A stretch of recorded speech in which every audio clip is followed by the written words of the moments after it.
Adúpẹ́ púpọ̀ lọ́wọ́ yín lẹ́ẹ̀kan sí lálẹ́ yìí Olúwa. We thank you so much once again this evening, Lord. Fi ọlá àti ògo forúkọ mọ́ yín. We give honor and glory unto your holy name. Ẹ tó kà wá yẹ láti wá bí akẹ́kọ̀ọ́. That you count us worthy just like a learner. Kọ́ wa. Teach us. Jẹ́ kó yé wa. Let us understand. Bí orin akọrin. Just like they sing. Fà wá lọ sí ibi gíga. Take us to the higher ground. Ní orúkọ Jésù, fà wá lọ sí ibi gíga. Take us to the ground in Jesus' name. Lẹ́yìn ẹ̀kọ́ alẹ́ ìkáyé wa kó yí padà. After this evening message, let our lives be changed. Kó mú èso jáde fún Ọlọ́run. And bring the Lord. Kó kó ayọ̀ bá wa. And bring joy unto us. Kọ́lọ́run gba ògo àti ọlá. That God should take all the glory and honor. Ní orúkọ Jésù Kristi ni mo In gbà. Jesus' name have I prayed. À ń wo apáya tó kẹ́yìn nínú òwe afúrúgbìn lálẹ́ yìí. We are considering the last part of the parable of the sower. If preaching were in itself perfect, Kí a sì lè sọ pé ìwàásù pé ní ohun tìká lára rẹ̀. it will have a different effect Oríṣiríṣi ipa ni ó máa ní upon different kinds of hearers. lórí oríṣiríṣi àwọn olùgbọ́. That's according to Brother John A. Gẹ́gẹ́ bí arákùnrin tí wọ́n dárúkọ ní ṣe sọ. Ìyẹn ni pé ìwàásù tọmọ ènìyàn bá wà. That means every preaching that a son of man preaches Òkùnkùn pé is not complete, is not perfect. kàtẹ́ ní pé Jésù nìkan ló lè wàásù tó pé. Only Jesus can make a perfect preaching. Kàtẹ́ ní ó wá pé gan-an. And peradventure it's perfect. Kì í ṣe ẹ̀pà kan náà ló máa sà lórí ènìyàn gbogbo. It would never have the same effect on all men. So òun ni òwe afúrúkú ti jẹ́ pé. And that's why the parable of the sower is ẹ̀pà mẹ́rin ló ní lórí ènìyàn. that it has 4 types of grants over all Kódà men. bàtà bá ń wo talẹ́ yìí lọ. Even when we are considering that of tonight, Rúgbìn lórí ilẹ̀ rere gan. even the seed on the good ground, Gbogbo àwọn tí ilẹ̀ wọn jẹ́ ilẹ̀ rere yẹn. all those that Kì í ṣe ipa kan náà fell ni on the good ground, they ìwàásù will náà not ní lórí gbogbo wọn. have the same effect À ń bọ̀ bẹ́ẹ̀ la máa parí ẹ̀kọ́ sí o. on all of them. We are still going there. That's where we're going to Lórí end the àwọn message. On some people, Èso 100 ló gbé jáde. it brought out 100 fruits. Lórí àwọn kan. On some others, Èso 100. brought out 60. Lórí àwọn kan. On some others, Èso 30 ló gbé jáde. brought out 30. Ìyẹn ni pé kì í ṣe bákan náà. That means it's not the same Ló ṣe ran effect gbogbo wọn lọ́wọ́. that is helping them. Ipa rere ni yóò ní nínú ayé ẹnìkankan wa. It would have a good effect over all of us in Jesus' name. Ohun tó yẹ kó jẹ́ ìnàgà wa And that should be our eagerness, ni pé that kó nípa rere. it should bring out forth Ẹbí orin akọrin good yẹn. fruit in our Ibẹ̀ ni life. mo fẹ́ parí Just ẹ̀kọ́ like àti the ministration from the choristers, that's where I'm going to end the lecture, this ibi gíga message this evening. That's the higher ground. ló yẹ kọ́kàn wa máa lépa. Our higher ground should be expecting Kò yẹ our kí heart ọkàn is wa expecting dúró a níbi higher pẹlẹbẹ ground. nílẹ̀ We lókè lókè. should not be a mediocre. We should be Tó looking bá forward tó for bá higher ní ground. ipa And if ìfú 100 nínú ayé àwọn kan. has like 100 fruits of effect over some people, Ó yẹ kó nípa ìfú 100 náà lórí ayé. it ought to have 100 Tó fruits bá of jẹ́ ṣe effect ṣe over your gan life as ó well. ní 200% lórí ayé tèmi. Like 200% over my life. Tó bá jẹ́ pé Ọlọ́run kan náà ni. And if it's the same God, Tó jẹ́ pé wàásù kan náà lájọ gbọ́. and if you are hearing the same message Tó tó ayé àwọn kan ṣe. that changed some other Ó people's gbọ́dọ̀ life, tó ayé tèmi it náà. must change my life as well. Ìyẹn la fẹ́ wò lálẹ́ yìí. That's what we are considering tonight. Kó bá lè nípa òun náà nínú ayé wa. In order to have that effect in our lives, Kí là á ṣe? what should we do? That's the message for tonight. Mark this according to one writer. Mark this. Ẹ jẹ́ ká gba ilé yẹ̀wò gẹ́gẹ́ bí ẹnìkan. I pray thee Mo gbàdúrà pé that the way of destruction is not one only, ọ̀nà ìparun kì í ṣe ọ̀nà kan ṣoṣo. but there are different ones ṣùgbọ́n onírúurú ni ó wà.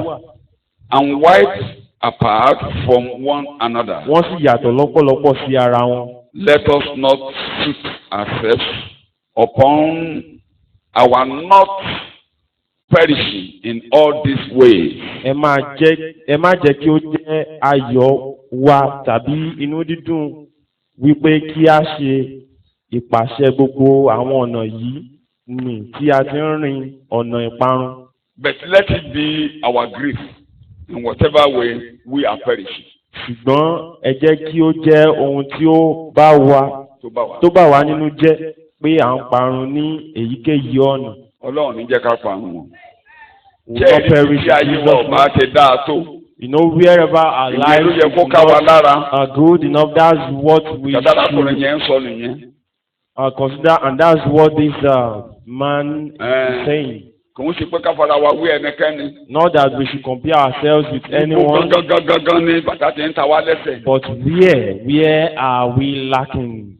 And if we do not remove these nails pinching us, that this same road, this same path will lead us to perishing. We will not be perished in Jesus' name. So, and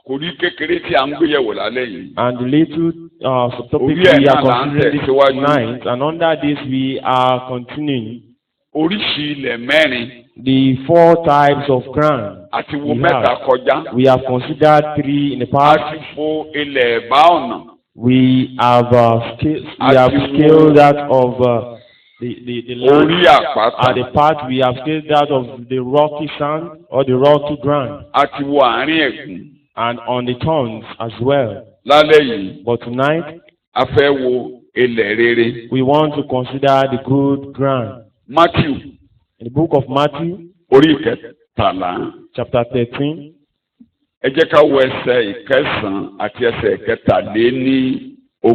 Verse 9 and verse 23. Ẹni tí ó bá ní etí kí ó gbọ́. Ṣùgbọ́n mìíràn bọ́ sí ilẹ̀ rere. Other seed fell on good soil. Ó sì so èso and yielded grain. Òmíràn 100, some 100 times. Òmíràn 100, as much as was sown, some 60 times as much. Òmíràn 30, and some 30. Ṣùgbọ́n ẹni tó gba irúgbìn sí ilẹ̀ rere. 23 nìyẹn. Lẹ́yìn tó gbọ́ ọ̀rọ̀ náà tí ó sì yé e. As for what was sown on good soil, this is he who hears the word and grasps and comprehends it. Ẹni tó gbọ́. He who hears, tó dì mú. That hold on to it, tó yé. That is alive. Yes. Òun ló sì ṣe èso pẹ̀lú. He indeed bears fruit. Ó sì so òmíràn 100, and yields in one case 100 times as much as was sown. Òmíràn 100, in another 60 times as much. Òmíràn 30, and in another 30. Bí a ṣe sọ lẹ́ẹ̀kan. As we have said the other time. Kì í ṣe èso kan ṣoṣo ní gbogbo rẹ̀ gbé jáde. Not a single fruit does he bring out. Ẹ jẹ́ ká wò báyìí. Let's look it this way. Kí n kọ́kọ́ bẹ̀rẹ̀ pẹ̀lú the difference between the good ground and others. Láti lè bẹ̀rẹ̀ pẹ̀lú oríṣiríṣi ìyàtọ̀ tó wà láàrin ilẹ̀ tó dára àti àwọn ilẹ̀ mìíràn. It's one word. Ó ní fruitfulness. Ọ̀rọ̀ kan eléyìí tí ó jẹ́ síso èso. Mathematics says.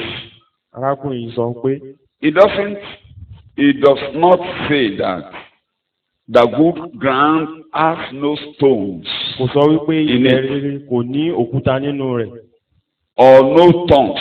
Tàbí wípé kò sí ẹ̀gún. But there were none. Ṣùgbọ́n kò sí èyí tí ó borí láti di lọ́wọ́ síso èso. Since in this world. Ó sọ nínú ọ̀rọ̀ yìí, nínú ayé yìí.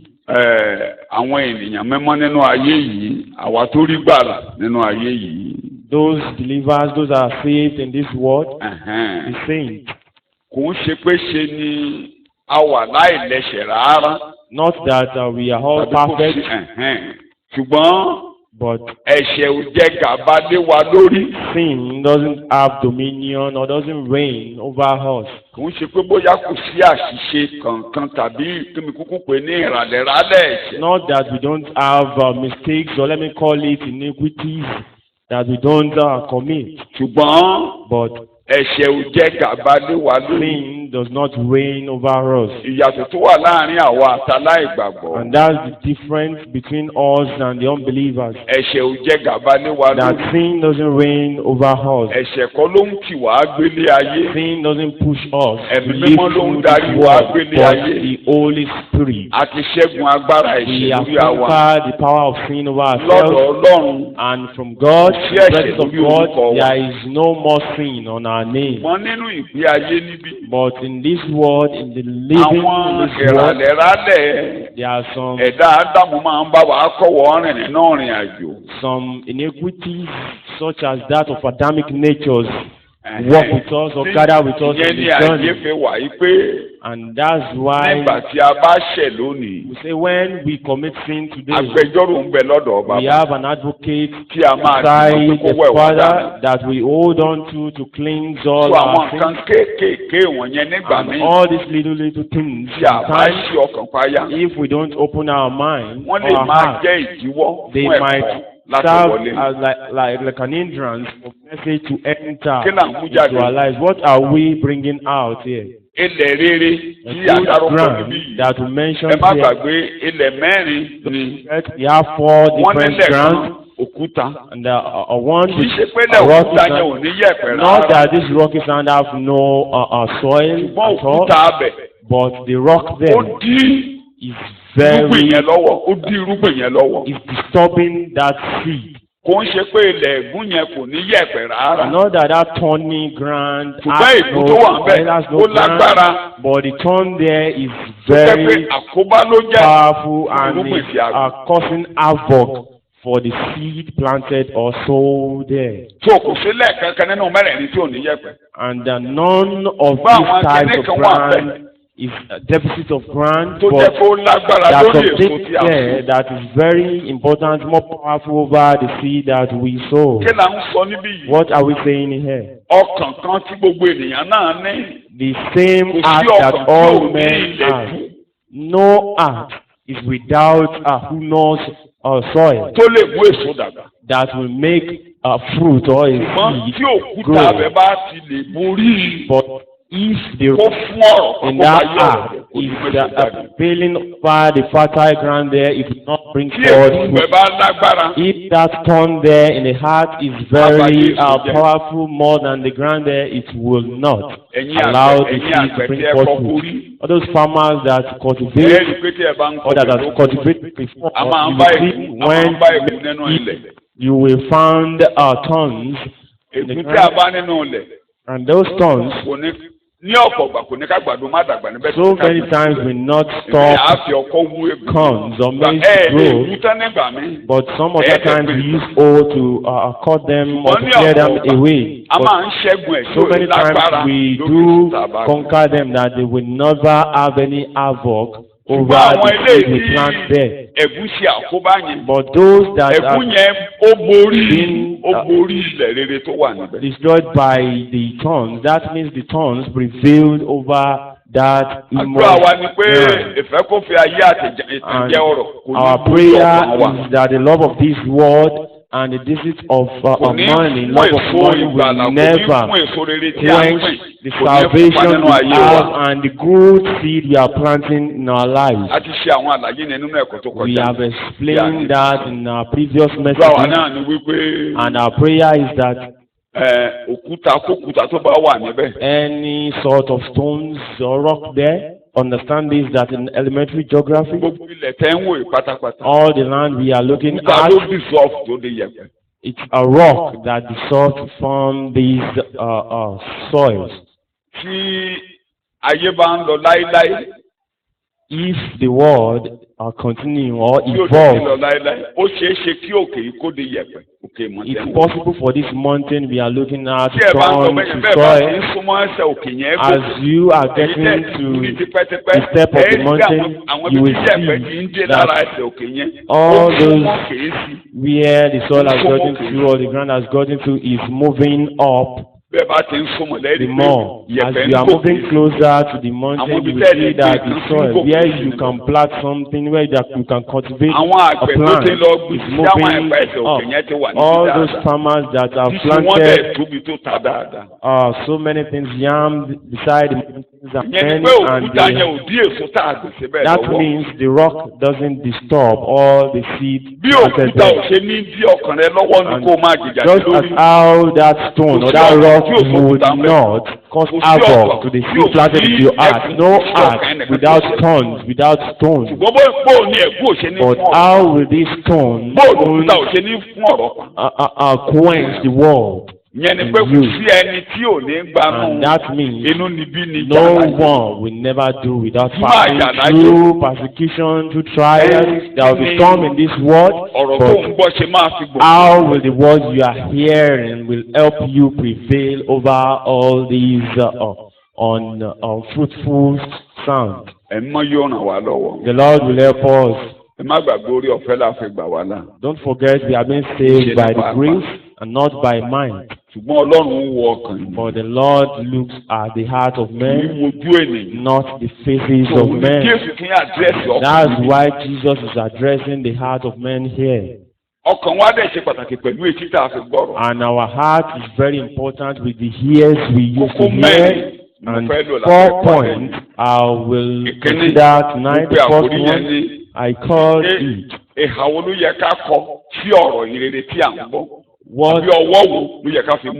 How should we take this word that we hear in order to bring forth good fruit? With what heart should we take to follow this word? Because what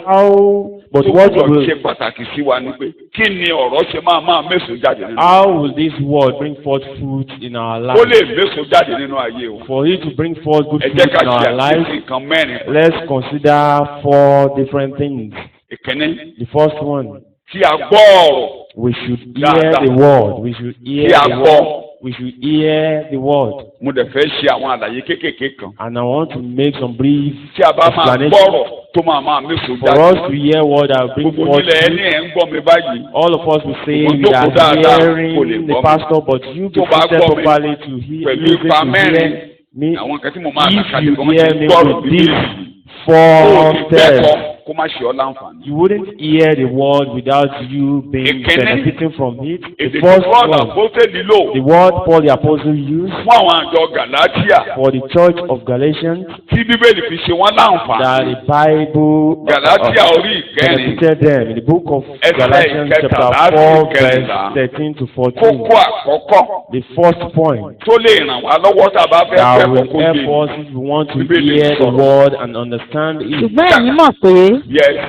Àìlera ara ni ó jẹ́ kí n wàásù ìrere fún yín ní àkọ́ṣe. On the contrary, you know that it was on account of a bodily ailment that I remained and preached the gospel to you the first time. Èyí tó sì jẹ́ ìdánwò fún yín lé ara mi lé ẹ kò kẹ́gàn.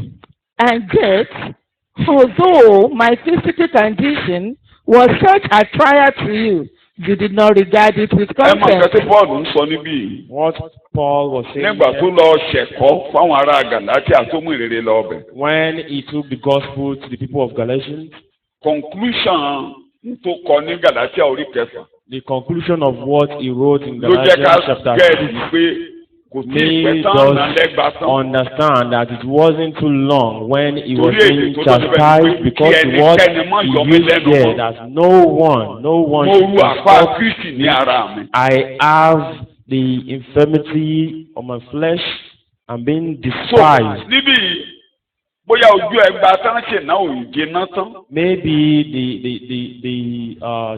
the stripes that where he was beaten or chastised is not yet healed up. àkà nínú Bíbélì wípé. Let's not forget that márùn-ún the Bible wọ́n that nà ní 39 lashes. he was beaten Like 5 that, times. torí ìlérí. 39 lashes because of the mẹ́ta gospel. láti kùmọ̀lú. He was beaten thrice. So ara ẹ̀ kan náà ń dákú. And this ojú ara ẹ̀ kan náà ni wọ́n nà lẹ́gbàá. this same flesh, this same body is Wọ́n being nà chastised, láti being pa òfin Mósè mọ́. to keep. Kí mo ní ń pa mọ́. He was being Ó sọ pé the law of náà Moses. yàn ní 40 lashes. Law of Moses Wọ́n says dẹ̀ méjì you pé shouldn't wọ́n beat pa òfin mọ́. someone Wọ́n nà 40 ní lashes, 39. and they made sure they kept the law and beat it in Wọ́n tún mú lẹ́ẹ̀kejì. 39 Wọ́n nà ní lashes. 39. The second time also 39. Wọ́n tún mú lẹ́ẹ̀kẹta. Wọ́n nà ní The third 39. time he was Lójú ara ẹ̀. 39 lashes at this same body. Ẹgbà okó èsì ẹgbà lẹ́dà yẹn tó bá fẹ́ nà bó ti ẹ̀ ṣe àpò inú gbó la já.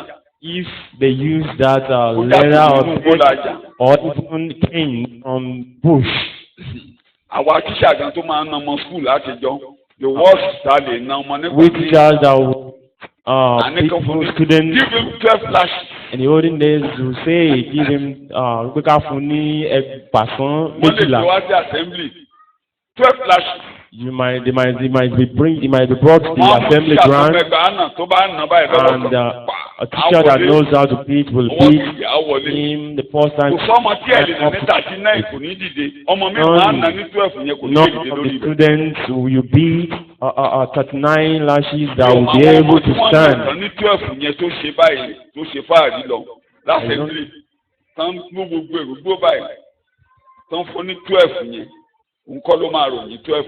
I haven't seen a student that will be beaten 12 lashes, not to talk of 39 that will be able to withstand it. Nígbà márùn-ún 5 times. ni mo gbà pàṣẹ ogójì dín ó dín kan. Nígbà márùn-ún ni mo gbà pàṣẹ ogójì ó dín kan lọ́wọ́ àwọn Júù. Ọwọ́ àwọn wo ló ti gbà á? From who? Ẹ̀ẹ̀mẹ́ta ni a fi ọ̀gọ́ lù mí. Nígbà mẹ́ta ni a fi ọ̀gọ́ lù mí. Ẹ̀ẹ̀kan ṣoṣo ni a sọ mí ní òkúta. Àbórí bẹ́ẹ̀. Ẹ̀ẹ̀mẹ́ta ni ọkọ̀ rì mí. Òtítọ́ òkúta yẹn. That stone. Mo ti lọ òlu wọn rí mo ti sọ fún yín. Kì í I've ṣe been to their city, their land before. Not a small stone, a bigger stone.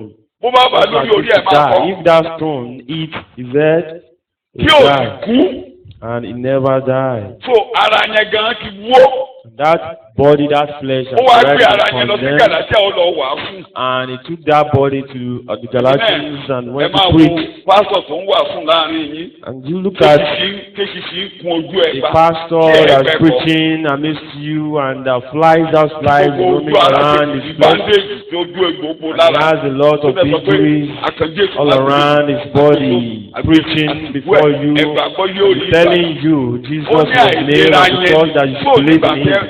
And he said that same body, when the church are looking at him, don't look at him, and they all look at him that he's filled with injuries, that they should make jest of him. None of the preacher you see without deficit, even not in the flesh or in this body you look at, might be in his own family. None of this preacher that is born out of men will not have deficit. If that deficit is like that's not making him perfect. He said, I am not perfect. I have my own. Èyí tí ó sì jẹ́ ìdánwò fún yín lé ara mi lé ẹ kò kẹ́gàn. Bẹ́ẹ̀ ni ẹ kò sì kọ̀. Ṣùgbọ́n ẹ̀yin gbà mí bí áńgẹ́lì Ọlọ́run lórí ní àtàlẹ́ Jésù àṣà ìjìnlẹ̀.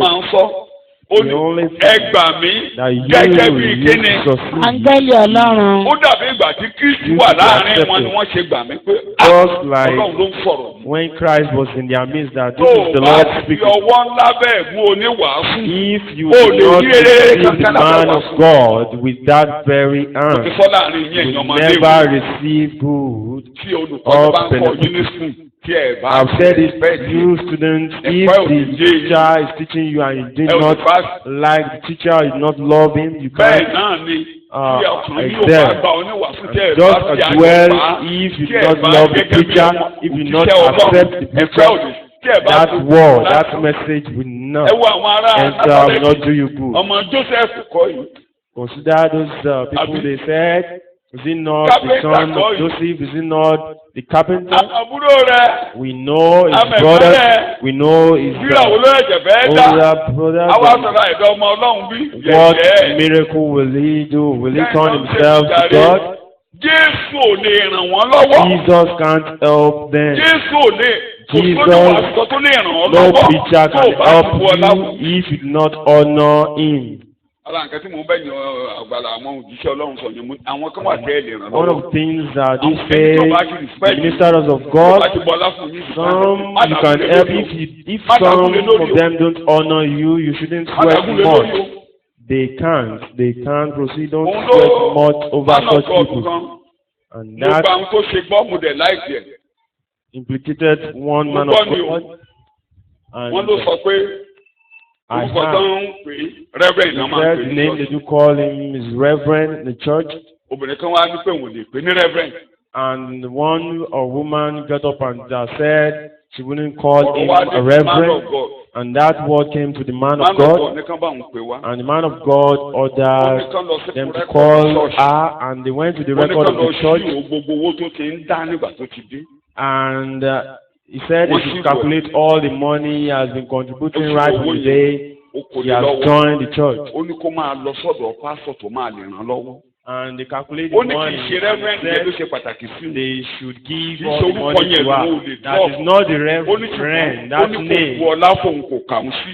Ó ní kò lè rí ìkankan gbà lábẹ́ ìwà. Important, but he said he did not Ó lóun honor, bẹ̀ẹ́ ṣe not ojú honor olúwa tó him. máa ń pànìyàn run. Ó ní kó And lọ he bá said he's not òjíṣẹ́ the Ọlọ́run kind tó máa of ń lọ. pastor that destroys, but she should go out and meet the pastor that will help her. Mo láìpẹ́ o. I like Tí n the bá pastor. rẹ́ni tí ò bu ọlá fún mi. If I see someone Tí that mo mọ̀ doesn't, pé lè yóò that kà doesn't honor me, ó that tètè máa lọ sọ́dọ̀ pásọ̀. honor me, you should quickly go Ẹgbẹ́ mi máa ń out kọ́. to Mo the lẹ́ni tó one bá that ṣe he tí will ó bá ṣe honor. kà wá sí. I do say that Kò lè bọ́ whoever nǹkan that kan don't honor us, ó gbọ́dọ̀ gba ayẹyẹ mọ́ wa inú ẹ̀ gbọ́dọ̀ dùn. he wouldn't live and he wouldn't hear A man of anything. God is going before you. À ń kọjá lọ, ó lè bá mi gbé báyìí, ó bu ọlá fún mi. A man Ó of lè God bless is lábẹ́ mi. going before you, Kọjá lọ́dọ̀ rẹ̀, not ó yẹ kó o kúnlẹ̀ kí mi, ó kúnlẹ̀ kí mi. helping. Ó lè You kankan don't gba, greet, ó kà mí sí don't Ọlọ́run, ó kà regard mí sí him, òṣìṣẹ́ don't Ọlọ́run. regard him at all. That You means can't don't be honor blessed. him. Your group leader, ọkàn rí bí ẹnìkan lásán, ó wá ló You wá see ń your ṣẹ̀kọ́. group leader Oh, just they like can't a get mere away from person. You can't must receive respect them. everything from the world. O ní láti bu ọlá fún wọn. Mo fẹ́ tó o bá ti bu ọlá fún wọn.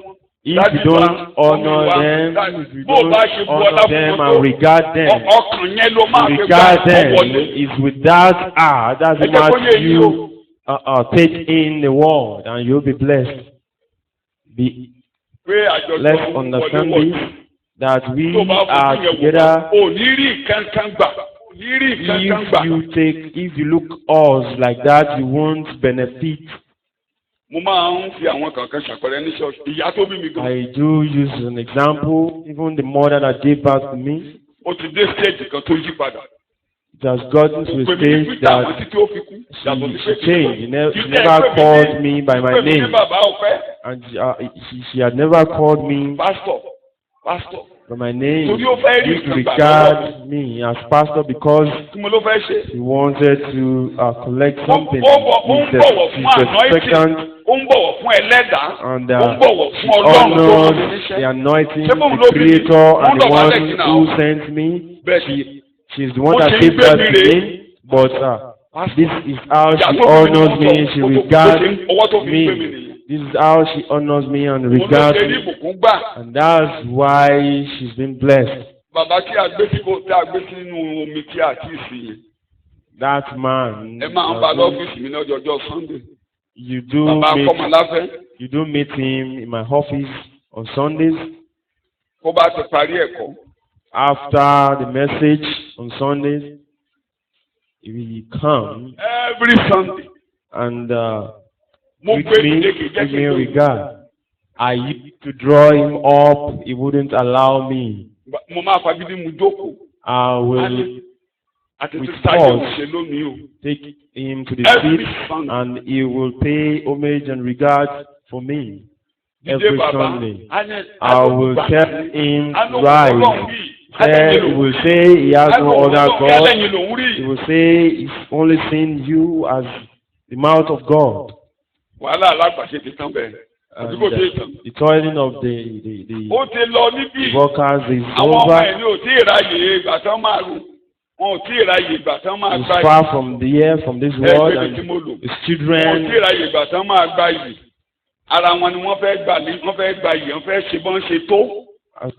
They haven't the right time to honor themselves to show how great they are. Are you doing that? You doing that for your father? That you want to give your father a decent burial? You want to prove that you are not a bad child? You want to show the world that you are good, that you are a good child? Recent times we went to bury the wife of my father. The place painted. One of my children, I just observed they painted the house, and they say the place ought to be neat, and it was being painted. That's why I told you the other time. That you should paint my house. Even if I paint things, I will tell you to repaint it. Even when that paint got faded, I will tell you to come and paint. You are doing that for me, but the one afterwards I went home. That's just for you. What am I saying tonight? Receive the preacher, the name of the preacher, receive the name of the prophet, the name of the prophet, and you shall reap. You shall reap. You know, all the big prophets you do go, but you know the reason why they make profit from you. Some do use for you, because so that to avoid happening to happen, you will turn yourself to sleep for them. But we are blessing you. We are not using enchantment for you. Through the Lord that created the earth and the heaven, all things that will mention in your life will come to pass. If you do not accept us whenever we come out, you will be able. When your word will come one day, and when that word comes, you wouldn't hear. And that's the word we do use, the family schools that we don't know the meaning. We might be shouting. And when you all kept mute, we will say the angel is passing by. The angel passing by should bless my way. Angel will pass through the world, and the angel stands. You should receive him. He said you should receive me just like the angels of the Lord. And it's in just two places this word is in the Bible. A woman that Job rented to himself used that word in front of David. He said, you like an angel of the Lord, you know all things. Joab gave her that word. He said, you have two children, one killed the other, and the other one ayọ̀dà abẹ́ni lórí fẹ́ pa. A killer wanted to kill him, and he said, King, deliver me. I only have just one child. Don't allow this one child die. David said he should go, that he will command over his word, and this woman carries, and David smelled that there is something fishy, and he said, you are being sent. And that woman said, you just like the angel of the Lord, he said, certainly you have sent me. And if he did not receive David just like the angels of the Lord, he will never benefit. In Jesus' name, you shall benefit out of the world. One negative example, I have given you a negative example in a word like this. I said, that was 1967. Mathematics teacher in that year. Whenever I got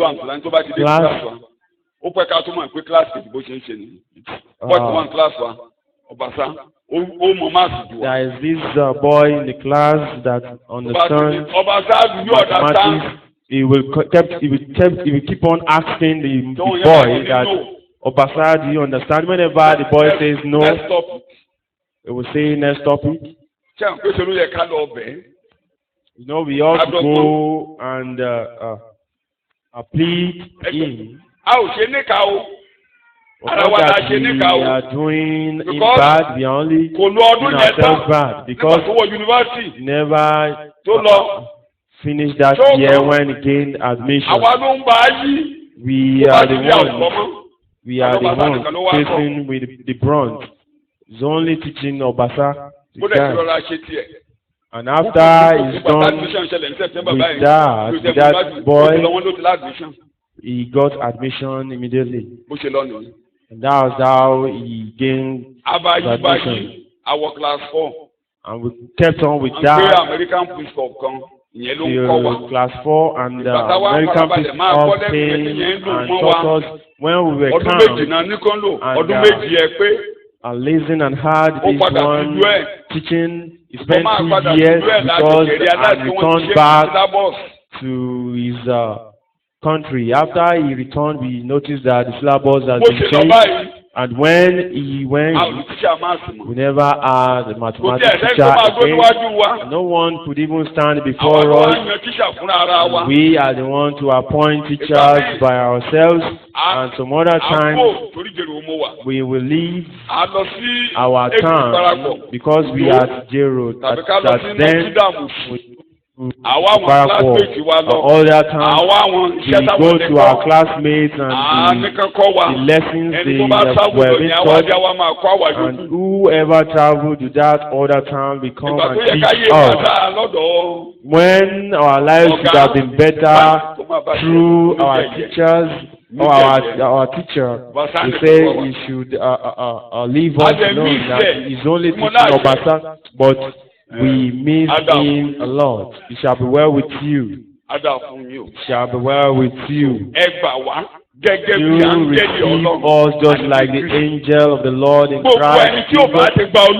Whoever that doesn't accept his leader or a leader just like that will never become a leader. Will never go to this higher ground. It shall be well with us. And if you want the world to benefit you, you should honor His word, and you should honor with all the days of your life. And that's why the Bible commands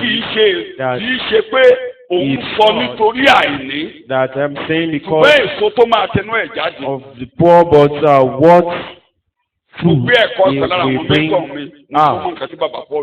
When I added one of my message to what Paul said, he said all the businesses we embark on without our money, investing in something. tí a bá ń náwó sí nǹkan kan, ó máa ká wa lára.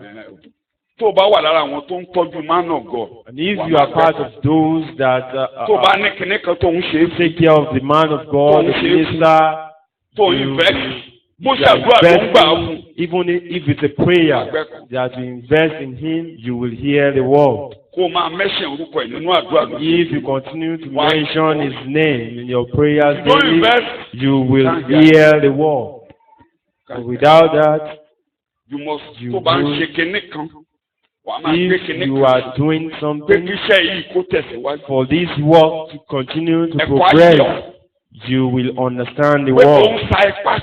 That you are taking your own path, how this work will progress, that this man of God, this minister of God that is doing this, you are helping him with one thing or the other, be it prayers. Added that under it for us to understand. And one point, the fourth point, is that you should receive the preacher just like the angel of the Lord. Don't think about their mistakes. No one is perfect. No one is infallible. I have said it different times amongst us, and one of my habits that I used to live, and God has been helping me through this journey. I have observed that no one is an island without you know that good things that you have. That good things that you have, I will continue to mention that. All those bad things I will forget about them, but that single good deed that you have done, whenever the flesh uses you, that the Satan uses you, that you do bad things to me, that I feel offended, I will go back to the Lord and give thanks to God that this person is good. Don't you remember what he did to so day? He is good. He's a good man. If not for him, and when prayers, I will be appeased. In the presence of God, I don't have enemies. You can do anything to me to offend me, but it wouldn't take long before I will drop that. Just forget it, just like my wife. Unless I don't get the presence of God to tell it to God, and the word I'm going to tell God is that you have done me good before. You have done this good deed before, and I will mention this good deed unto the Lord, that this person is not from me, that you should help me reward. You should help me. Help me not to be an ingrate. The good he has done to me, don't let me repeat it with bad. He had offended me, but I need a help so that I won't behave like human, because he has behaved like a human. This that he had done, don't let it push me to do evil. Holy Spirit will help you. You bow down your head in a minute. All those you know that have done you good, that I know, that Lord help me. All this they have done shouldn't push me against you. Let me, so that I will be grateful. It might be your father that has done you good. You ought not to repay him with evil. In Jesus Christ's name I've prayed. Just in digression. That's how the Holy Spirit does. The prophet that took care of a 7-year-old boy that was being made king. The priest trained him that his kingdom was good, and when he died, he was being betrayed with evil to his children. And one of the children was Zechariah that was being killed in the temple. And God is in the document, written document of God, that is going to ask for his blood, because they repay with evil. Is his father or mother that did good unto you? You should pray that God will help you not to repay with evil. Don't let me repay good with evil. Whatever any man may have done to me under this world, help me not to repay good with evil. Ní orúkọ Jésù Olúwa ni. In Jesus' name, our Lord, we pray. Gbígbọ́ ọ̀rọ̀ là ń sọ̀rọ̀ nípa ẹ̀ o. We are still talking on hearing the word in the book of First Thessalonians. If you want to hear, you will receive the preacher's the word of God. First Thessalonians chapter 2 verse 13. Kókó mi tó wà ń bẹ̀. There's another point there. Nítorí èyí lè àwa ṣe ń dúpẹ́ lọ́wọ́ Ọlọ́run pẹ̀lú ilé àìsinmi. Bẹ́ẹ̀ni. Pé nígbà tí ẹ̀yin bá gba ọ̀rọ̀ tí ẹ̀yin gbọ́ lọ́dọ̀ wa. Bẹ́ẹ̀ni. Àní ọ̀rọ̀ Ọlọ́run. Bẹ́ẹ̀ni. Ẹ̀yin kò gbà á bí ẹni pé ọ̀rọ̀ ènìyàn. Ṣùgbọ́n gẹ́gẹ́ bí ó ti jẹ́ ní tòótọ́ bí ọ̀rọ̀ Ọlọ́run. Ó ti tó. Sọ̀yìnbó ẹ̀. And we also especially thank God continually for this, that when you received the message of God, which you heard from us, you welcomed it not as the word of mere men, but as it truly is, the word of God. You will see that church of Thessalonians, they were so successful, so excellent. The fact that out of the other churches, no other church more than them, to the extent that they were filled with the word, that they were eager. They have this enthusiasm that Jesus will come. And some amidst them, these yam you are planting, the trump will sound soon. And that's the enthusiasm without the word. And Paul said, hear this word, you never accept it just like a mere man. And that's in addition to the first one, that he that is speaking, that is preaching, the man of God. And he's saying, is this word he's saying, is he disciple of the word of preacher? Because some amidst us will say, I will read it. It's just only written by mere men. And who went to hell? Just forget it. It's not the preacher that preaches.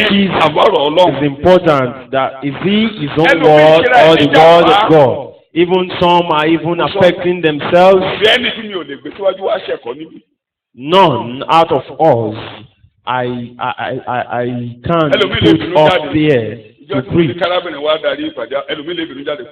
The day I told our sister to come and lead the prayer, some might even say that who is this person? And some can even come and meet me at that very church. How far about them? That God should give him the power to know about this. The Holy Spirit, that the case of our church, that even every big dog and Harry can preach.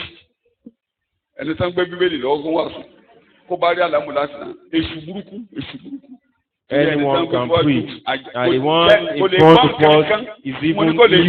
That kind of person cannot hear any word.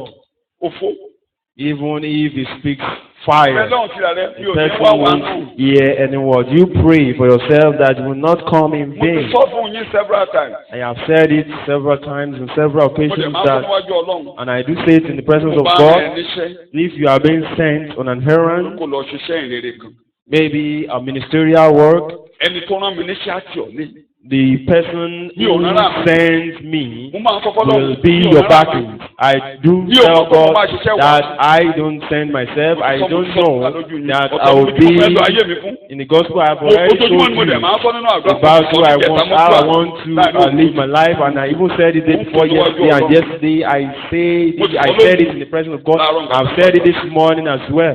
I said the Holy Spirit mentored me. I never say I'm going to go into this ministry, but you have been helping me. And whenever I say so person should go and minister or do something, whoever or the person that sent me will be the person's backing. If you do not accept the person, you are the one that rejects the person. And Jesus said that just as the Father has sent me, I'm also sending you.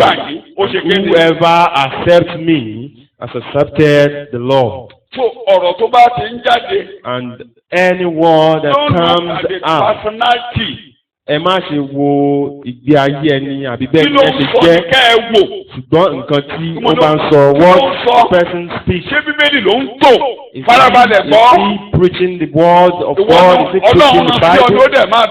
God has sent the person to you, and it shall be well with you within and in that world. And that's the second part.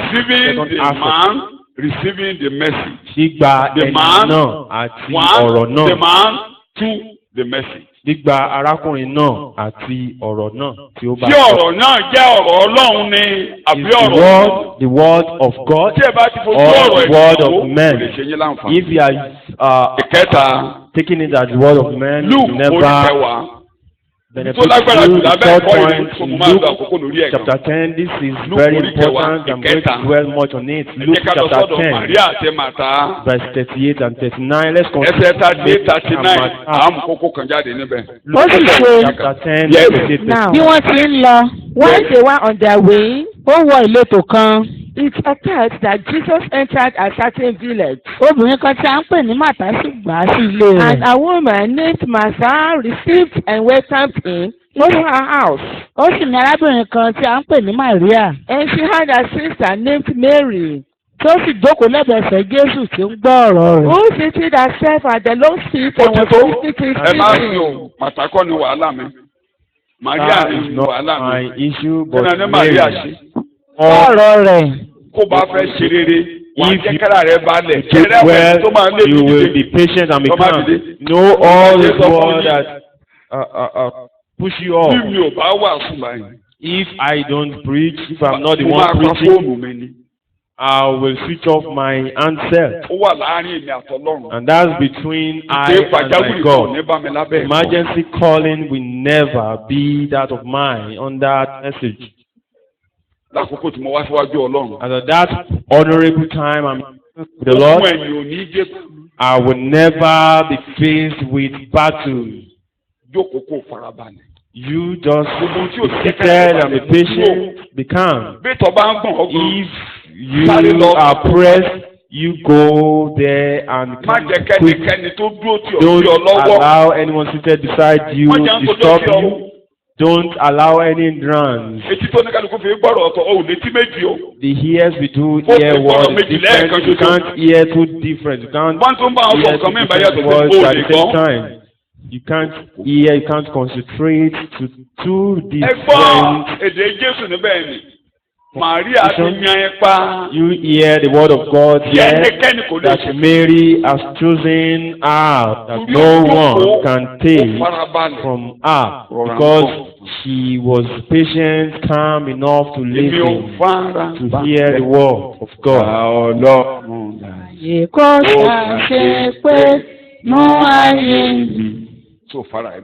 You be calm and patient.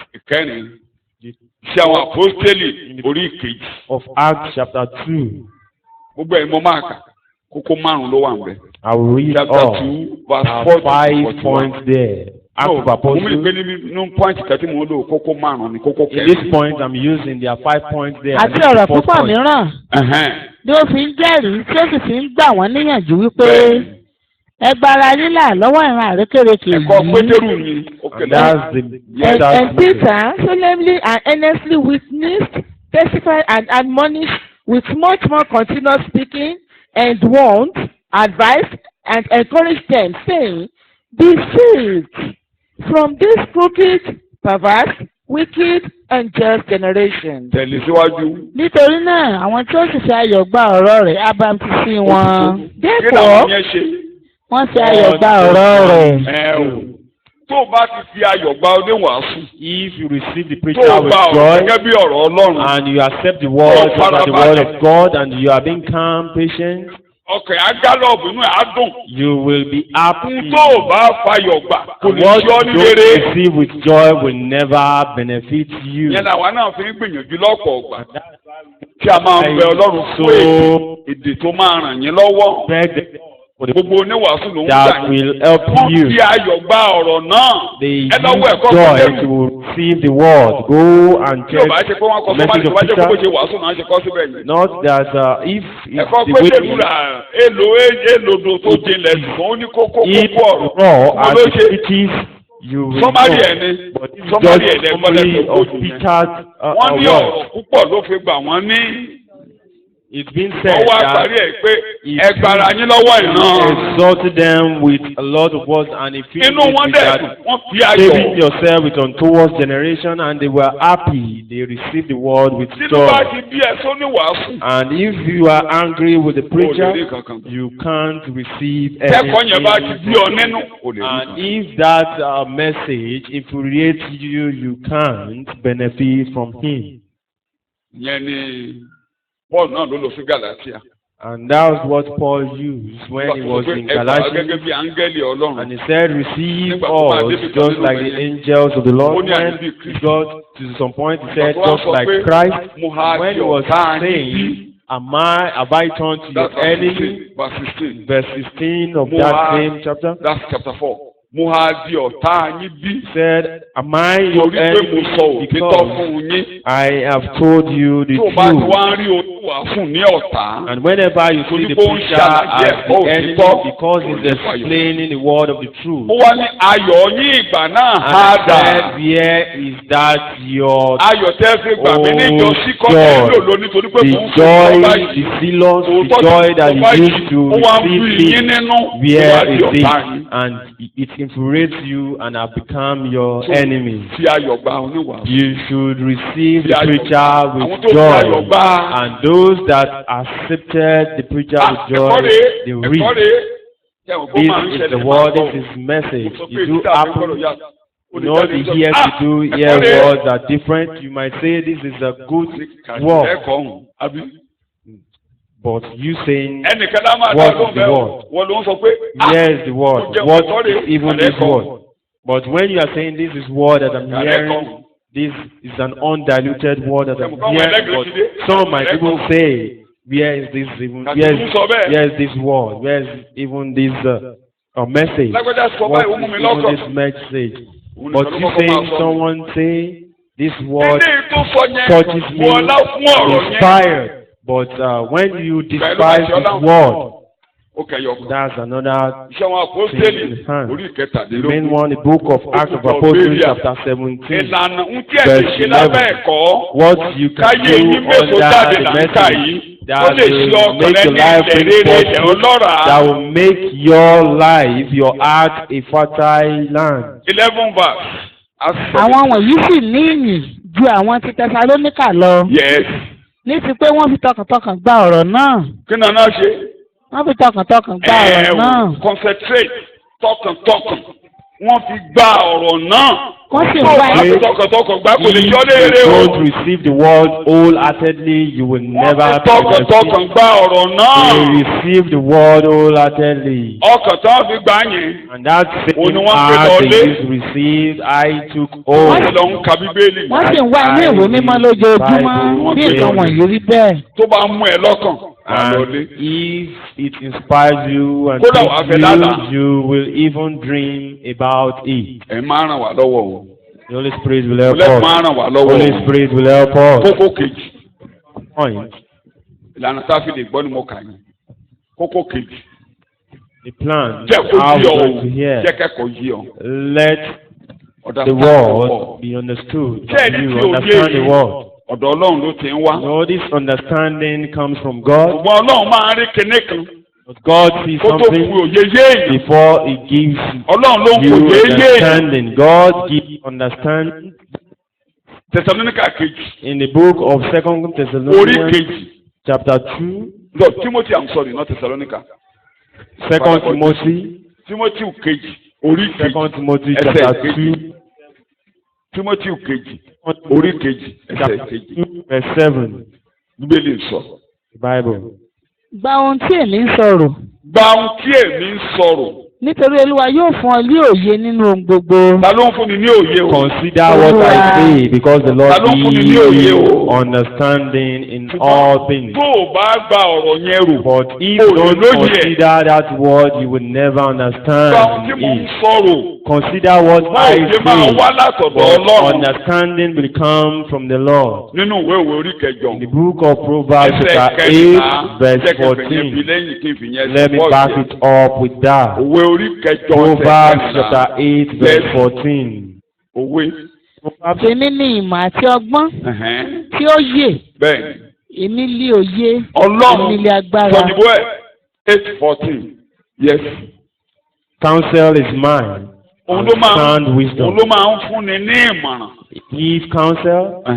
Òun ló máa ń fúnni ní ọgbọ́n. He gives wisdom. Òun ló máa ń fúnni ní òye. Gives understanding. Jésù nìkan ló ń ṣe fún. Jesus do this ṣùgbọ́n kẹ́nìkan ló for pè é. us. Ọlọ́run máa ń fi fún àwọn onírẹ̀lẹ̀. That God gives all these to the àwọn tó ní humble. ọkàn àti kẹ́kọ̀ọ́. To those that are willing to learn. Kókó méjì ni wàá nírẹ̀lẹ̀. 2 points there. Wàá You dẹ̀ will be ní ọkàn àti humble kẹ́kọ̀ọ́. and you will have a contact irú àwọn yẹn ni to onísàmù sọ̀rọ̀ learn. nípa ẹ̀. And these Psalm 119. are the people ẹ jẹ́ ká bẹ̀rẹ̀ 101. Onísàmù sọ̀rọ̀ nípa irú àwọn èèyàn. verse 101. Yes. Psalm 119. Psalm 119 verse 101. Mo ti fa ẹsẹ̀ mi sẹ́yìn kúrò nípa ọ̀nà ibi gbogbo. Bẹ́ẹ̀ni. Kí èmi kí ó lè pa ọ̀rọ̀ rẹ mọ́. Máa kà á.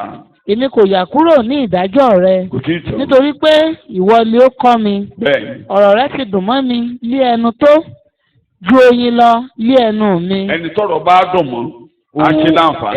Yes, máa kà bí mo lọ́wọ́ àǹsàlẹ̀. Nípa ẹ̀kọ́ rẹ èmi ní iyì nínú. Nítorí náà mo kórìíra ọ̀nà èké gbogbo. Kí ẹ bẹ́ẹ̀ yẹn ẹ̀kọ́ máa ń jẹ́ kéèyàn níyì nínú. Èdè kan wà bẹ́ẹ̀. Ó ní mo gbọ́n ju àwọn ọ̀tá lọ. Mo gbọ́n ju àwọn àgbà lọ. The world has let you have life. He said, I am wiser. I am wiser than my enemy. I am wiser than the aged. Nígbà tí Paul máa sọ̀rọ̀. And when Paul was talking in the book of 1 Corinthians chapter 2, Ọlọ́run ló máa ń fòye fún. we see that God has given understanding. Orí kejì. Ẹsẹ̀ kẹrìnlá ẹsẹ̀ kẹrìnlá. Chapter 2 verse 11. Nítorí ta ni nínú ènìyàn tó mọ ohun ènìyàn kan? Nítorí ta ni nínú ènìyàn tí ó mọ ohun ènìyàn kan bí kò sí ẹ̀mí ènìyàn tí ó wà nínú rẹ̀? Bẹ́ẹ̀ ni kò sí ẹnìkan tí ó mọ ohun Ọlọ́run bí kò sí ẹ̀mí Ọlọ́run. Ṣùgbọ́n àwa ti gbà kì í ṣe ẹ̀mí ti ayé bí kò sí ẹ̀mí tí í ṣe ti Ọlọ́run, kí àwa kí ó lè mọ ohun tí a fi fún wa ní ọ̀fẹ́ láti ọ̀dọ̀ Ọlọ́run wá. Òun náà tí àwa sì ń sọ kì í ṣe nínú ọ̀rọ̀ tí ọgbọ́n ènìyàn ń kọ́ ni, ṣùgbọ́n èyí tí ẹ̀mí mímọ́ fi ń kọ́ ni, èyí tí a ń fi ohun ẹ̀mí wé ohun ẹ̀mí. Ẹ ṣé. Níbí ẹ rí i pé Ọlọ́run nìkan you will see that the only God that knows what's in the heart of man. So Ọlọ́run nìkan ṣoṣo. And only God knows what's in our heart. But through the Holy Spirit, we can know the things of the Lord. That's what I want to bring out. You can't know the things of the Lord without the Holy Spirit. And God sent His Holy Spirit to those that are patient for Him. Don't forget, the Lord who sent His Holy Spirit to unbelievers, when He will bring the understanding of sin, His Son of Man to the world. And not only Christians will the Holy Spirit send to. If the Holy Spirit never with us the day we were being saved, we would never accept Jesus. But the Lord do seek for the humble. The Lord seeks for the soul that are ready, waiting. And I was sharing a personal testimony on Sunday that the day I was about to accept Jesus, some things have been affecting me before I accepted Jesus, and God has been monitoring me. And I have been eager to meet a Lord that will help. Ọlọ́run dẹ̀ ti ń wo ọkàn tó ń wá Ọlọ́run kan tó lè ràn ní. And God has already been looking to a soul that is expecting. Fún Ọlọ́run kan tó ń ràn ní lọ́wọ́. But there are a lot of fakes out there, but there is a God that helps. Ọkàn tó ní rẹ̀. Ọjọ́ ìka bẹ́ẹ̀rì Bíbélì àjẹkù wa. Let me read the scripture. Gẹ́gẹ́ bí a ṣe kọ́ wípé. Just as it is written that. Ìwé Àìsáyà. In the book of Isaiah chapter 28 verse 8 and 9. Isaiah chapter 28 verse 8 irú àwọn wo lọ́lọ́run máa ń fún ní ọgbọ́n tó ń fún ní òye tó ń fún ní ìmọ̀ understanding wisdom Bíbélì sọ̀rọ̀ ẹsẹ̀ ìkẹsàn ẹsẹ̀ ìkẹwàá. Ta ni òun ó kọ́ ní ìmọ̀? Will he teach knowledge? Yes. Àti ta ni òun ó fi òye ẹ̀kọ́ yé? Yes. And whom will he make to understand the message? Àwọn ẹni tí a wọ́n lé ẹnu ọmú. Those are babies tí a sì já lé ẹnu ọyàn. Wọ́n níjọ́ Thursday àbí Friday. I was saying it on Thursday or Friday. Tí a já lẹ́nu ọyàn. Just weaned from the milk. Nítorí àṣẹ lé àṣẹ. Àṣẹ lé àṣẹ.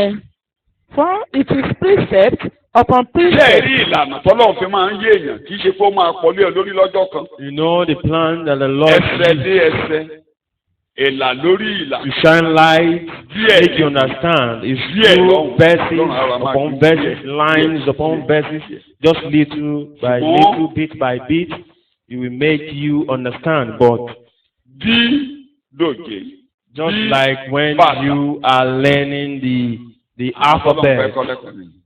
B bàtà, D dòjé. A for apple, ajá, B for ball, and C for cup. Àwọn ọ̀gá yẹn wọ́n ẹ̀wí bí mo ti wí. And the teachers will say you should do as I do. Àwọn ọmọ tó rọra ń ṣe bẹ́ẹ̀ nígbà yẹn. And those children that are following the lead of the teacher, they will say they are intelligent. And those that are not intelligent, they wouldn't follow the lead of their teacher. They will just stand still. And they will say, this teacher has come again. That will never understand his lessons or our lessons. Just bit by bit, little by little, you understand. And the lessons, the lectures we learn. Today everything has turned upside down. They don't have writing. These pens in those that are not yet ready. According to this writer, he said, no child can write very well without getting to the age of 5. Somebody and if you are about to be taught in the olden days, there is this tray that he has made filled with sound. And that's where you will take your child to. Not on slate. They will start with this soil, sand, and that's where you will make a circle. And from that circle, you will start. The child will start writing letter A and letter B. And you know when you make a zero on the sand, you can add a stick beside, and that makes it letter A. Don't be annoyed that I'm teaching you like a teacher, but it's on this sound they teach their children. And they will not do more than that. And when this child has gotten understood these letters on the soil, on the sand, and they will give that child a slate and chalk. Am I correct, the teachers here? After that has been done, they will not give them pencil. They will use that slate for months, and after they have passed through, they will move on to a paper, and that paper they will be given. There is this book they call 2D. Has been lined with a red line in the middle, and and how that line is being drawn on the paper. How you going to write letter A is already there. Writing letter B, the stick will go up, and you draw it down, and we touch the red line under. When you are doing that, you will be perfect, and your writing will be good. And when you have passed that writing, you will be given a school pen. And that school pen has the mouth as such, and the stick is just like a pencil. Because of your hand, they will give you something hard, and that your hand will still be moving that pencil. But now, what you are using now is sharp, and it must be like a pencil. And they want you to be in a hurry. In those days, if you see the handwriting of those people there, very good. But go and check if modern days writing, you will see. If there's children that know how to write now, maybe they already have the talent. Is there those books? 2D notebook out there? Yeah, still this 2D notebook, but are they still using it? Don't say it's teaching you but explaining bit by bit. They will be patient. You know, those that are patient, that are calm, at the end of the day, they will be good. Such in spirit, such is in spirit. If they don't say they are more than they are greater than their leader. In any aspect, if you are proving that you are greater or you know more than your leader, you can't grow. You can't move to this higher ground. You can't move to the higher ground. And Pastor was talking about someone, they were professional cosmates there, and he said he had a brother that was already studied the same course. He failed because he never appeared lectures where the lecturer hasn't gotten to. He would be asking questions from there. You just become the patient. You pray for yourself that God help me to become, to be patient. Oh Lord, help me. You teach the humble. The Holy Spirit teaches the humble. You give wisdom to one. Don't regard the pride. Ní orúkọ Jésù ni mo gbàdúrà. In Jesus' name I pray. Ẹ wá gbọ́ ilé ìyókù tó kò ní kókó yìí. Listen to this before I respond. Paul the apostle told us for you to know. You should consider the safety of your calling, not the wise, not the powerful, not the strong. Let's read it. Nítorí pé wèrè Ọlọ́run gbọ́n ju ènìyàn lọ. Wèrè Ọlọ́run kí náà ló ṣe? Farabalẹ̀ fún wèrè Ọlọ́run yẹn. Bíbélì rẹ̀ ká. Àti àìlera Ọlọ́run lé agbára ju ènìyàn lọ. Ojú ọlọ, ojú tẹnikẹ́ni lọ lábẹ́ ọ̀run. So farabalẹ̀ fún àìlera Ọlọ́run yẹn. More than any other person. Ẹ ṣáà wo ìpè yín ará. Bí ó ṣe pé kì í ṣe ọ̀pọ̀ àwọn ọlọ́gbọ́n ènìyàn nípa ti ara, kì í ṣe ọ̀pọ̀ àwọn alágbára, kì í ṣe ọ̀pọ̀ àwọn ọlọ́lá lè a pè. Ṣùgbọ́n Ọlọ́run ti yan àwọn ohun wèrè ayé. Ẹgbẹ́ mi ó yan ohun wèrè. Ohun tí ò ní yìí. But God has chosen the foolish things of this world. Ọlọ́run máa gbé kalẹ̀. Ọlọ́run fẹ́ dààmú àwọn ọlọ́gbọ́n. Àwọn tó gbọ́, àwọn ẹ̀mí tó wà ní ọ̀run. Ọlọ́run fẹ́, àwọn ẹ̀mí tó ń darí ayé yìí ò mọ̀. ntọ́lọ́run fẹ́ máa bá tiẹ̀ jẹ́ nǹkan tí òun lò báyìí lọ́lọ́run máa lò. All those So àwọn tó máa dédé ní sàn máa jẹ̀kọ́. destroy. Wọ́n lè dàbẹ́ ni pé wọn ò lè jẹ̀kọ́ kọ́tọ́. Is the foolish things, but those that will do Wàá rí something akólòlù jẹ́ kó pé might bá. be that are not strong, that are weak.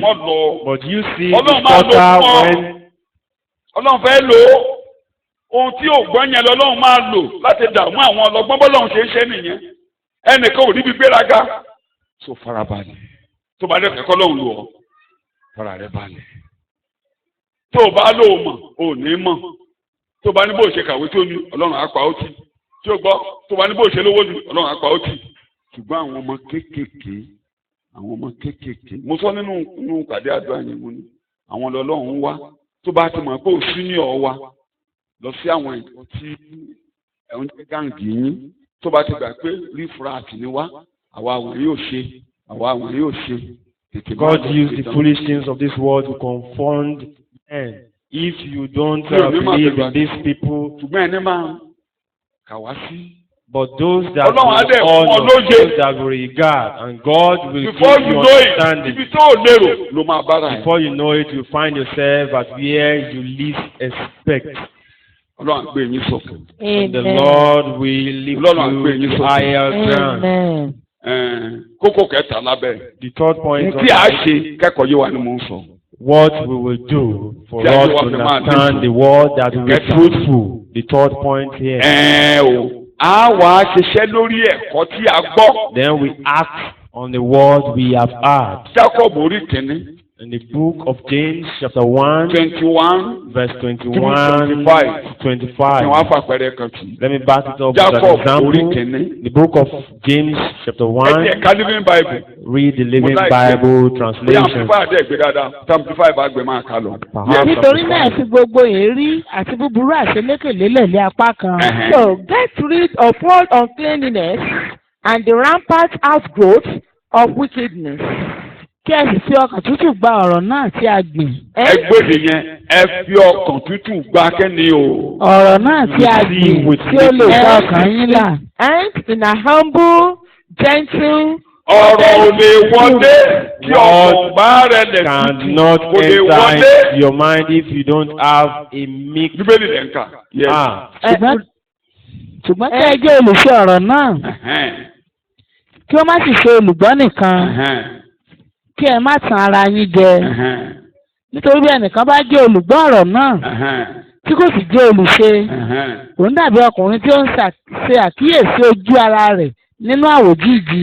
Nítorí ó ṣàkíyèsí ara rẹ̀ ó sì bá tirẹ̀ lọ lójú kan náà ó sì gbàgbé bí òun ti rí. Ó ti tó sọ̀yìnbó ẹ̀. But the doers of the word obey the message. And not merely listeners to it. That's it. Not merely listening to it. We are not motivational speakers. We are not out to motivate you. We are to teach you. Not just listen. We should say, hey. We are not mere motivational speakers. We are not comedians. We are not here to motivate you. We are not here to make you laugh. You only want your life to be better. You are reading the scripture. Don't just listen. Don't just listen. For if anyone only listens to the word, yes, without obeying it, yes, and be a doer of it, yes, he is like a man who looks carefully at his own natural face in a mirror. You know, when you are looking at the mirror, the glass, what's the purpose of you checking the mirror? When I dress in the morning, I will go to the mirror and check my color and my dressing. And after my wife has checked me out, I will go to the mirror and even go back to her again and ask her, how am I looking?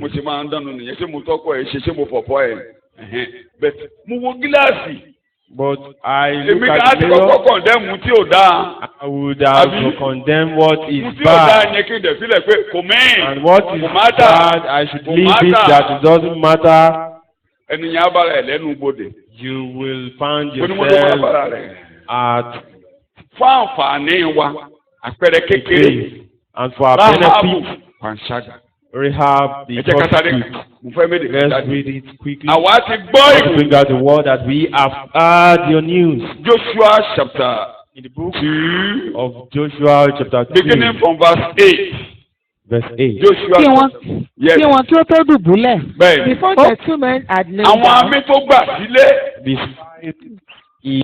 Mo kàn fẹ́ sáré mu kúkú yes kí ló ṣe yes ó lọ bá wọn níbi Ó gòkè tọ̀ wọ́n lọ lókè àjà. Yes. He came to them on the roof. Ó sì fún àwọn ọkùnrin náà pé. And said to the men. Èmi mọ̀ pé Olúwa ti fún yín ní ilẹ̀ yìí. I know that the Lord has given you the land. Àti pé ẹ̀rù yín bà ni. That the terror of you has fallen on us. Àti pé ọkàn gbogbo àwọn ará ilẹ̀ yìí di omi nítorí yín. And that all the inhabitants of the land are melted away before you. Nítorí pé àwa ti gbọ́ bí Olúwa ti mú omi òkun pupa gbẹ níwájú yín. But we have heard how the Lord died on the water of the Red Sea before you. Gbogbo aráàlú tó gbọ́rọ̀ yìí. Said all the inhabitants of Jericho were they all saved?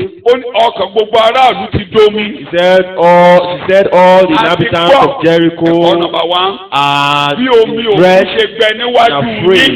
And she said how Jordan and the sea dried in your presence. No, all inhabitants are dead. Àti ohun tí ẹ̀yin ṣe sí àwọn ọba méjì. Àwọn tó dín to the two kings. Said we have asked. Ti àwọn Amórì ọ̀dọ́ Amórì ti ń bẹ ní ìhà kejì Jọ́dánì. Who are beyond the Jordan? Sihoni àti Ogu. To Sihon and Og. Tí ẹ̀yin parun túútú. Whom you utterly destroyed. Lábẹ́ bí àwa ti gbọ́ nǹkan wọ̀nyí. When we heard it. Àyà wa já. Àyà wọn já. Àwọn táyà já ní ìgboro yẹn kí ni wọ́n ṣe lórí ẹ̀. Those who were afraid, what did they do about it? Ìṣòro ẹnìkan, òun yà bọ̀ kì í ṣòro ẹnìkan. He said not matter you alone, but this woman asked about them and he went to them and he said they should have mercy on her and her family. And whenever you hear the word, only hear alone, go and act on the word. Go to the minister of God to help you. That help me, don't let me be destroyed, myself and my family. This word, this message that I'm hearing, I must succeed, it must be well with me. Go and meet the Lord. Go and explain yourself to the Lord. If you don't take that step, you are only hearing for hearing's sake. Or you should go and meet the minister of God and say, this word, eat me or prickle me at this place. And you say this up, God will help you. Such a person wants to be saved, to be free. But you saying is one of those things, the word only gets that point today. Just come like that today. But Rahab was saved. In Jesus' name, I will not be here. You walk, act on it. If the Holy Spirit says you will go and pray at home, you pray here before you leave. Don't tarry, don't wait till tomorrow. Say the church will still have seminar, personal prayer. You should pray now. Don't procrastinate till tomorrow. She went to plead them. I don't allow my family to perish. Is a prayer being answered? It's only a house being spared. And there are some things we can do. We end it up at the fourth point. The last one we could do that will make our life bring forth fruit. The last one, the fourth point. And whenever the Lord wants to bring out forth fruit, don't compare yourself with others. But you can continue to work on yourself, add values to yourself, and continue to be eager of this diagram. When word is a benefit to others, you tell yourself that my life will be good, this word will make my life better as well. Some might bring forth 100 folds of fruit, some will bring forth 60 folds, some will bring 10 folds. But be fruitful. Bring out fruit. Not kó o ṣe lára that ẹni we are pẹ̀lú. saying you Ṣùgbọ́n jẹ́ kó ohun rere should be wù ọ́. envious or jealous from others, but you Ọlọ́run náà lè should gbé mi sókè. be happy with others going up, and you say God can uplift you as Gbogbo well. àwọn ọmọ ìjọ You òní minister of God, you should know àwọn kan á gbọ́. that some will hear your word, some will hear the word of God, àwọn yẹn náà ṣe ń and they bọ̀. will bring forth 100-fold. Àwọn ń bọ̀. But don't despise Ẹni tí ò dìde those lónìí máa dìde that lọ́la o. are Have you still listened to me? on Ẹni tí ò tí ì ṣe lónìí á ṣe lọ́la that o. are not still bringing forth fruit, those Máa fà wọ́n will lọ́wọ́ still sókè. bring forth fruit. You help them. Díẹ̀. You help them. You Díẹ̀. bring them Ìwọ náà up sọ fún ara little rẹ. by little. Ibi gíga ni You ọkàn tell mi. yourself that I am Ìfẹ́ ọkàn something mi of kò this higher dúró. ground. Bẹ́ẹ̀ mo fẹ́ parí ẹ̀kọ́ sí. That's what I Láàrin want to end èjì the àtẹrù. Àwọn mìíràn lè máa gbé bẹ̀. Ibi gíga lọ́kàn ẹ̀fẹ̀. Oh Lord. Olúwa gbọ́ èmi sọ. Lọ sí ibi gíga. Àpáta tó dábẹ́rẹ́ lọ.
I will never be on the ground. Take me to higher ground, Lord.